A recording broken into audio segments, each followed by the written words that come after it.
Pallasjärven jäältä.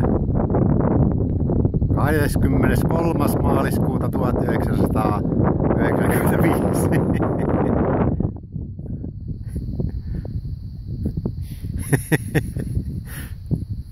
Nyt on kalenteri väärässä, kyllä nyt on 2016 kuulemma.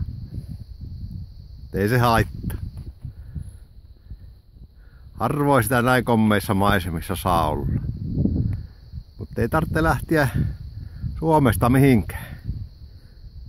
Eikä edes Lapista.